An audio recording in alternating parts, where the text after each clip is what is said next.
지금부터 우주는 무에서 태어났다라는 주제로 발표를 시작해 보도록 하겠습니다. 저는 과학에 관심이 많아서 이 주제를 선택해 보았습니다. 목차는 빅뱅 이론, 우주는 무에서 태어났다이고요. 우리는 과학 A 시간에 빅뱅 이론에 대해서 배웠습니다. 이 빅뱅 이론은 다시 한번 상기를 시키자면 우주가 한 점에서 탄생한 후에 지금까지 팽창해서 오늘의 우주에 이르렀다라는 이론인데요. 제가 오늘 설명할 것은 이 빅뱅 전의 우주입니다. 그러니까 우주의 정말 태초인 거죠. 우주는 무에서 태어났다라는 주장을 한 과학자가 두 명이 있었는데요. 바로 유명한 과학자인 스티븐 호킹 박사와 그리고 빌 랭킨 박사입니다. 그래서 이들이 주장한 것을 잠깐 간략하게 설명을 하겠습니다. 이제 지금 이걸 보시면 여기에는 산이 한 개가 그려져 있습니다. 이 산을 우리는 높은 에너지 장벽이라고 부르는데요. 이 높은 에너지 장벽을 기준으로 해서 우주가 생겨나기 전에 무의 세계와 유의 세계로 나뉘었다고 합니다. 그래서 이 유의 세계는 우리가 잘 알고 있는 그런 팽창하는 우주를 생각을 하시면 될 것 같습니다. 그러니까 빅뱅 우주론이 적용이 되는 것이라고 간단하게 생각하시면 될 것 같은데요. 이 스티븐 호킹 박사와 빌 랭킨 박사가 집중을 한 것은 이 무의 세계입니다.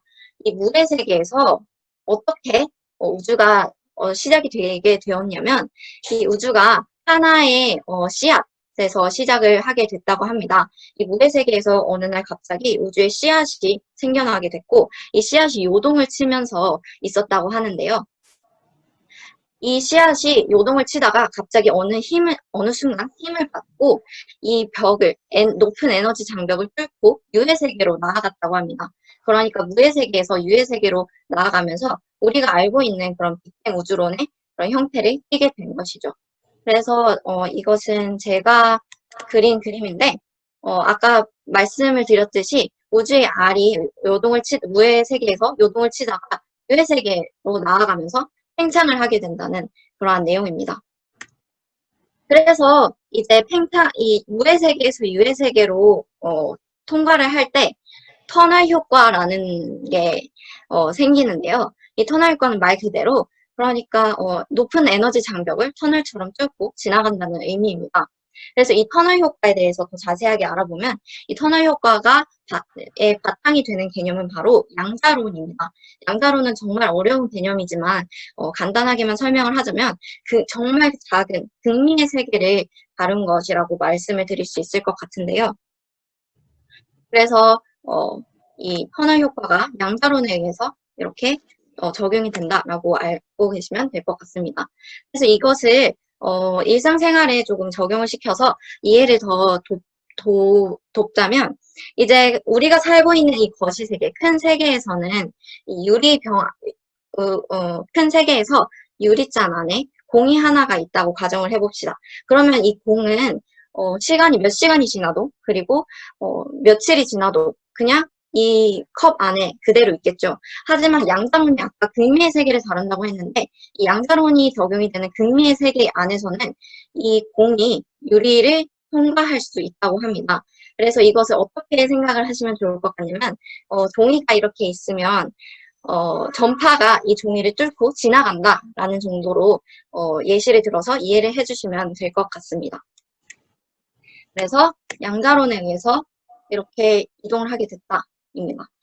그리고 이 터널 효과에서 이제 스티븐 호킹 박사와 빌 랭킨 박사는 터널 효과에서 굉장히 기묘한 시간이 흘렀다라고 이야기를 하는데 바로 그것이 우리가 수학 시간에 배운 허스의 시간입니다.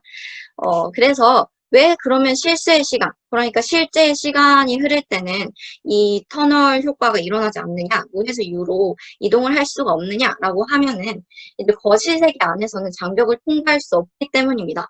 아까 컵 안에 공을 예를 들어서 말씀을 드렸듯이 이 실수의 시간이 흐르는 거시세계에서는 장벽을 통과를 할 수가 없습니다. 그래서 보시는 것과 같이 이렇게 이 벽을 올라갔다가 내려오면서 이 벽을 타고 이렇게 뚫지 못하고 이렇게 오게 됩니다. 하지만 허스의 시간을 적용시키면 이는 가능한데요. 이유를 간략하게 설명을 드리겠습니다. 이제 어, 이제 실수의 시간이 흐르는 세계와 허수의 시간이 흐르는 세계의 차이점은 바로 이 힘이 반대로 작용한다는 것입니다. 그래서 실수의 시간이 이렇게 산을 그리면서 이렇게 올라갈 때 허수의 시간에서는 이 반대로 힘이 작용이 되기 때문에 아래로 이렇게 내려가게 되는데요. 그래서 이 내려가는 계곡 형태를 띠게 되므로 이 터널 효과, 즉 물에서 유로 넘어가는 것이 가능해지는 것입니다. 그래서 허수의 시간을 거쳐서 유의 세계로 도달하는 순간 우리가 아는 우주가 시작되게 되는 것입니다. 그래서 이것은 제가 책에서 발췌한 사진이고요. 그래서 간단하게 정리를 해보자면 스티븐 호킹 박사와 빌 랭킹 박사의 이론에는 우주의 시작점, 즉 특이점이 존재하지 않습니다. 왜냐하면 무에서 시작했기 때문입니다. 그리고 우주는 무에서 태어나 유의 세계로 에너지 장벽을 통과하면서 팽창을 시작하게 되었고 지금의 우주를 띠게 되었다라고 합니다. 이상으로 발표 마치겠습니다. 감사합니다.